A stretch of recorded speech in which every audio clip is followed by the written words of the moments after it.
friends, Shelley here, the Youth and Family Program Coordinator, and I'm here today to share with you one of our activities we have as part of our Taking Faith Home Toolkit that we've been using as an entire congregation to learn and grow and practice our faith together each and every day.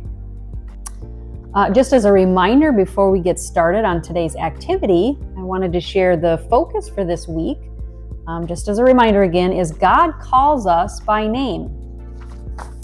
And so the activity I wanted to point out to you was actually the rituals and traditions that's listed in the toolkit.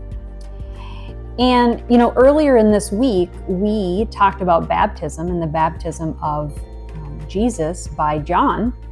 And the ritual and tradition talks a little bit about baptism.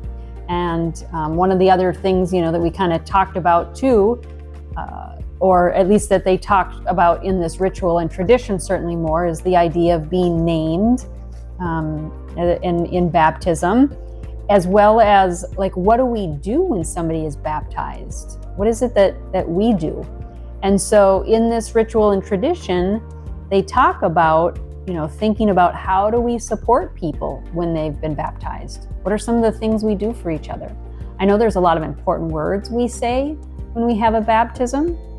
We really call out that we're a community here to help often the child, because usually a lot of times it's a young child or a baby, that we're all here to help support them as they grow in their faith.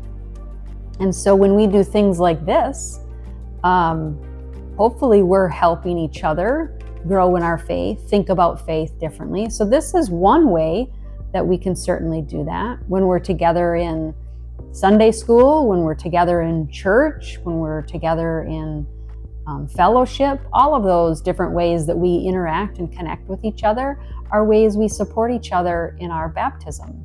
But this tradition, the ritual and tradition, talks about, thinking about what are those ways that we support each other. And then there's also, it ends with a prayer as well that you can use as you go through this activity. So hopefully you can spend some time this week thinking about this idea of baptism and what it means when you're a part of a baptism, and that you stand up and say, I'm going to support this person in their baptism. Well, I hope you're having a wonderful day, and I look forward to seeing you all again very soon.